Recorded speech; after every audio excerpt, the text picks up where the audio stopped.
आज हम पढ़ने वाले हैं कहानी आकाशदीप, जिसके लेखक है जयशंकर प्रसाद। ठीक है, इस कहानी के अंदर हम प्रस्तावना पढ़ेंगे और कहानी का वाचन करेंगे। ठीक है फ्रेंड्स, तो कहानी शुरू करने से पहले आपसे एक छोटी सी रिक्वेस्ट कि आपने अभी तक चैनल को सब्सक्राइब नहीं किया है तो प्लीज चैनल को सब्सक्राइब कर लीजिए।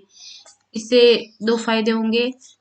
पहला ये कि हमारे द्वारा जो भी अपलोड की गई वीडियो होगी वो आपको सबसे पहले मिल जाएगी, और दूसरा ये है कि आपके एक सब्सक्राइब से हमें बहुत मोटिवेशन मिलेगा आपके लिए नए नए यूजफुल इंटरेस्टिंग वीडियोस लाते रहे। ठीक है फ्रेंड्स, तो शुरू करते हैं प्रस्तावना। कहानी की प्रस्तावना पढ़ते हैं। आकाशदीप प्रसाद जी की प्रसिद्ध कहानी है।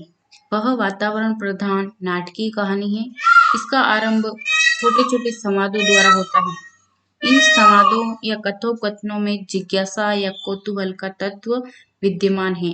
पूरी कहानी में प्राकृतिक वातावरण का चित्रण किया गया है। मणिभद्र अपने पोत पर चंपा और बुद्धगुप्त को बंदी बना लेता है। बुद्धगुप्त स्वयं को और चंपा को स्वतंत्र कर लेता है। दोनों प्रसन्नता पूर्वक एक द्वीप पर रहने लगते हैं। बुद्धगुप्त का व्यापार बढ़ जाता है। चंपा के मन में बुद्धगुप्त के प्रति प्रेम विकसित होने लगता है, परंतु जब उसे यह ज्ञात होता है कि यह व्यक्ति उसके पिता की मृत्यु का कारण है, तो उसके मन में बुद्धगुप्त के प्रति घृणा उत्पन्न हो जाती है। इस प्रकार चंपा प्रेम एवं पितृशोक जनित घृणा के अंतर्द्वंद्व से युक्त रहती है। वह बुद्धगुप्त के साथ भारत नहीं लौटती, बल्कि चंपा द्वीप पर ही रहती रह जाती है। ठीक है, भटके हुए लोगों को राह दिखाने के लिए, सर्वसाधारण की सेवा के लिए वह अकेला जीवन स्वीकार कर लेती है। चंपा का पिता के प्रति प्रेम और स्वाभिमान अपने निजी सुख का बलिदान कर सबके लिए प्रेम का वरदान बन जाता है।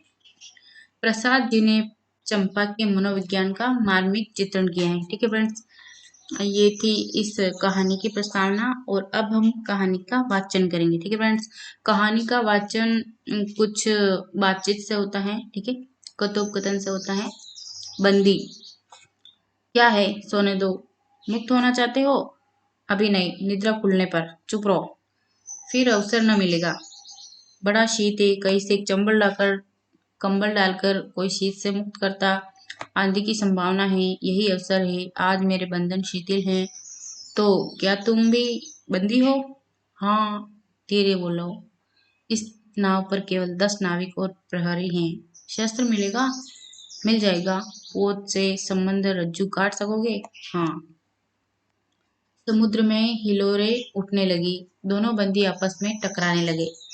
पहले बंदी ने अपने को स्वतंत्र कर लिया, दूसरे का बंधन खोलने का प्रयत्न करने लगा। लहरों के धक्के एक दूसरे को स्पर्श से पुलकित कर रहे थे। मुक्ति की आशा, स्नेह का असंभावित आलिंगन, दोनों ही अंधकार में मुक्त हो गए। दूसरे बंदी ने हर्ष की रेख से उसको गले से लगा लिया। सहसा उस बंदी ने कहा, यह क्या, तुम स्त्री हो? क्या स्त्री होना कोई पाप है? अपने को अलग करते हुए स्त्री ने कहा। शस्त्र कहाँ है? तुम्हारा नाम? चंपा। तारक: तारक खचित नील अंबर और समुद्र के अवकाश में पवन उधम मचा रहा था। अंधकार से मिलकर पवन दुष्ट हो रहा था। समुद्र में आंदोलन था। नौका लहरों में विकल थी। स्त्री सतर्कता से लुढ़कने लगी। एक मतवाले नाविक के शरीर से टकराती हुई सावधानी से उसका कृपाण निकालकर फिर लुढ़कते हुए बंदी के समीप पहुंच गई। सहसा पोत के पथ प्रदर्शक ने चिल्लाकर कहा, आंधी! आपत्ति सूचक बजतूर्य बजने लगा। सब सावधान होने लगे। बंदी युवक उसी तरफ बढ़ा रहा। किसी ने रस्सी पकड़ी, कोई पाल खोल रहा था, पर युवक बंदी लुढ़क कर उस रज्जू के पास पहुंचा जो पोत से संलग्न थी। तारे ढक गए, तरंगे उद्वेलित हुई, समुद्र गरजने लगा। भीषण आंधी पिशाचने के समान नाव को अपने हाथों में लेकर कंदुक क्रीड़ा और अट्टहास करने लगी। आनंद जलनिधि में उषा का मधुर आलोक फूट पड़ा। सुनहरी किरणों और लहरों की कोमल सृष्टि मुस्कुराने लगी। सागर शांत था। नाविकों ने देखा, पोत का पता नहीं, बंदी मुक्त है। नायक ने कहा, बुद्धगुप्त, तुमको मुक्त किसने किया? कृपाण दिखाकर बुद्धगुप्त ने कहा, इसने। नायक ने कहा, तो तुम्हें फिर बंदी बनाऊंगा। किसके लिए? पोताध्यक्ष मणिभद्र अतल जल में होगा नायक। अब इस नौका का स्वामी मैं हूँ। तुम? जलदस्यु बुधगुप्त? कदापि नहीं, चौंककर नायक ने कहा और अपना कृपाण टटोलने लगा। चंपा ने इसके पहले उस पर अधिकार कर लिया था। वह क्रोध से उछल पड़ा। तो तुम द्वंद्व युद्ध के लिए प्रस्तुत हो जाओ। जो विजयी होगा वही स्वामी होगा। इतना कहकर बुधगुप्त ने कृपाण देने का संकेत किया। चंपा ने कृपाण नायक के हाथ में दे दिया। भीषण घात प्रतिघात आरंभ हुआ। दोनों कुशल, दोनों त्वरित गति वाले थे। बड़ी निपुणता से बुधगुप्त ने अपना कृपाण दांतों से पकड़कर अपने दोनों हाथ स्वतंत्र कर लिए। चंपा भय और विस्मय से देखने लगी। नाविक प्रसन्न हो गए, परंतु बुधगुप्त ने लाघव से नायक का कृपाण वाला हाथ पकड़ लिया और विकट हुंकार से दूसरा हाथ कीट में डाल उसे गिरा दिया। दूसरे क्षण प्रभात की किरणों में बुधगुप्त का विजयी कृपाण उसके हाथों में चमक उठा। नायक की कातर आंखें प्राण भिक्षा मांगने लगी। बुधगुप्त ने कहा, बोलो, अब स्वीकार है कि नहीं? मैं अनुचर हूँ, वरुण देव की शपथ, मैं विश्वासघात नहीं करूंगा। बुधगुप्त ने उसे छोड़ दिया। चंपा ने युवक जलदस्यु के समीप आकर उसके क्षतों को अपनी स्निग्ध दृष्टि और कोमल करों से वेदना विहीन कर दिया। बुधगुप्त के सुगठित शरीर पर रक्त बिंदु विजयी तिलक कर रहे थे। विश्राम लेकर बुधगुप्त ने पूछा, हम लोग कहाँ होंगे? बाली द्वीप से बहुत दूर, संभवतः एक नवीन द्वीप के पास, जिसमें अभी हम लोगों का बहुत कम आना जाना होता है। सिंहल के वणिकों का वहाँ प्राधान्य है। कितने दिनों में हम वहाँ पहुँचेंगे? अनुकूल पवन मिलने पर 2 दिन में। तब तक के लिए खाद्य का अभाव न होगा। सहसा नायक ने नाविकों को डांडा लगाने की आज्ञा दी और स्वयं पतवार पकड़कर बैठ गया। बुधगुप्त के पूछने पर उसने कहा, यहाँ एक जलमग्न शेलखंड है, सावधान न रहने से नाव के टकराने का भय है। जाह्नवी के तट पर चंपा नगरी की एक क्षत्रिय बालिका हूँ। पिता इसी मणिभद्र के यहाँ प्रहरी का काम करते थे।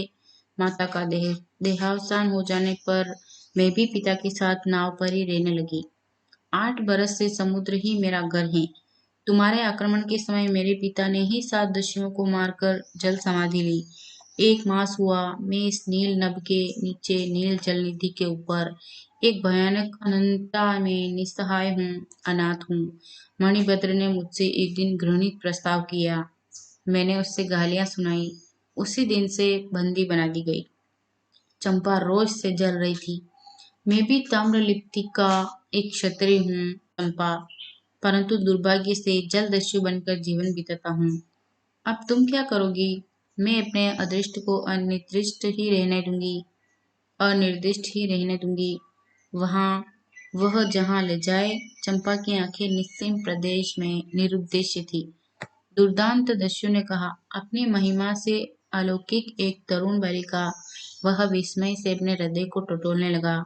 उससे एक नई वस्तु का पता चला। वह थी कोमलता।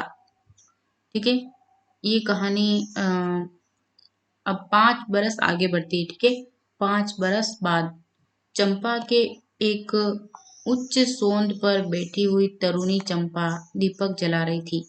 बड़े यत्न से अभ्रक की मंजूषा में दीप धरकर उसने अपनी सुकुमार उंगलियों से डोरी खींची। वह दीपाधार ऊपर चढ़ने लगा। भोली भोली आंखें उसे ऊपर चढ़ते बड़े हर्ष से देख रही थी। डोरी धीरे धीरे खींची गई। चंपा की कामना थी कि उसका आकाशदीप नक्षत्रों से हिलमिल जाए, किंतु वैसा होना असंभव था।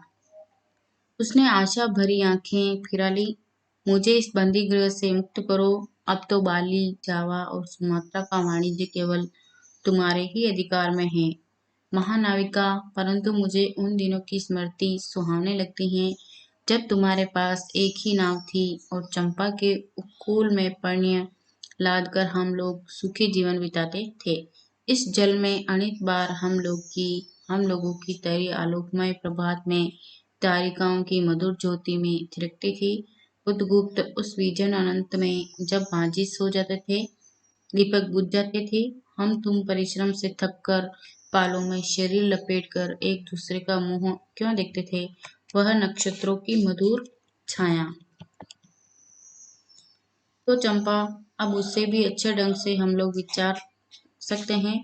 तुम मेरी प्राणदात्री हो, मेरी सर्वस्व हो। नहीं नहीं, तुमने दस्युवृत्ति छोड़ दी है, परंतु हृदय वैसा ही अकरुण, सतृष्ण और ज्वलनशील है।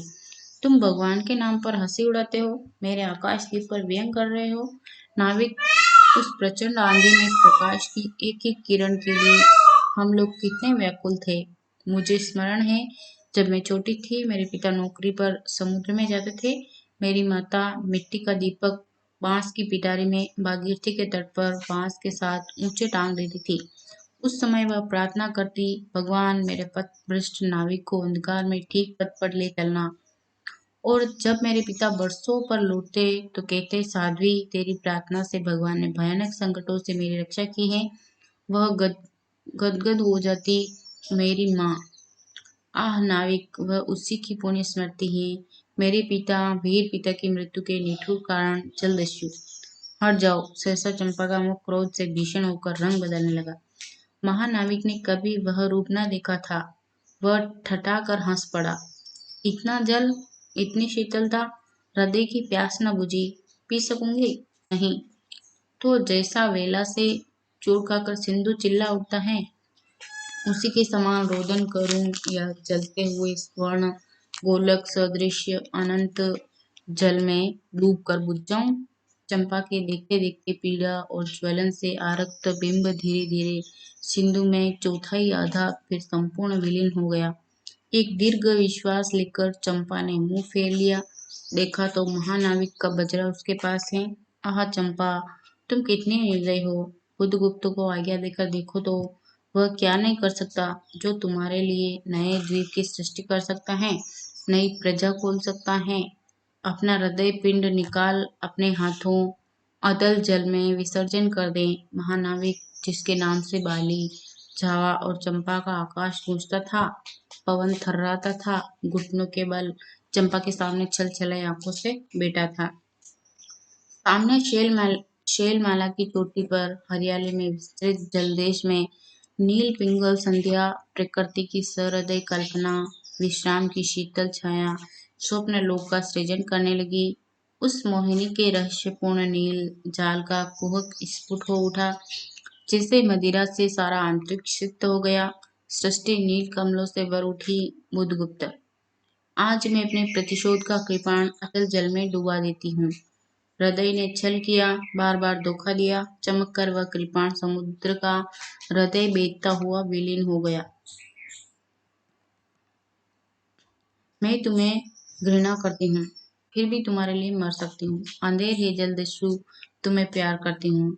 वह स्वप्नों की रंगीन संध्या तुमसे अपनी आंखें बंद करने लगी थी।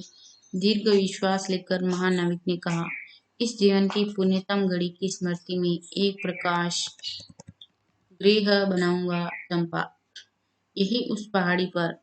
संभव है कि मेरे जीवन की धुंधली संध्या उससे आलोकपूर्ण हो जाए। चंपा, चंपा, मैं ईश्वर को नहीं मानता, मैं पाप को नहीं मानता, मैं दया को नहीं समझ सकता, मैं उस लोक में विश्वास नहीं करता, पर मुझे अपने हृदय के एक दुर्बल अंश पर श्रद्धा हो चली है।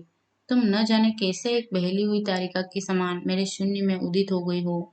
आलोक की एक कोमल रेखा इस निविड़त्व में मुस्कुराने लगी।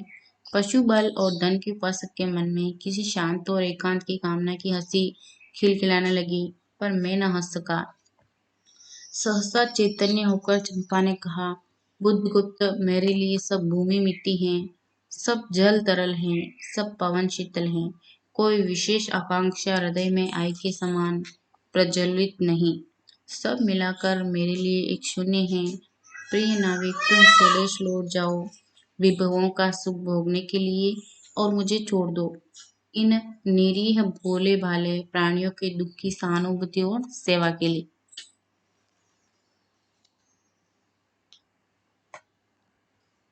ठीक है फ्रेंड्स, ये कहानी यहीं तक थी। और फिर वो चंपा जो है वहां नहीं जाती है भारत, और वो कहती है कि मुझे यहीं छोड़ दो इन मेरी भोले भाले और दुखी प्राणियों की सहानुभूति और सेवा के लिए। तो यहीं से कहानी का अंत होता है फ्रेंड्स। और आपको कहानी अच्छी लगी हो, समझ में आई तो प्लीज़ वीडियो को लाइक कीजिए और आपके दोस्तों में शेयर जरूर कीजिए और चैनल को सब्सक्राइब करना तो बिल्कुल ना भूलें। ठीक है फ्रेंड्स, थैंक यू।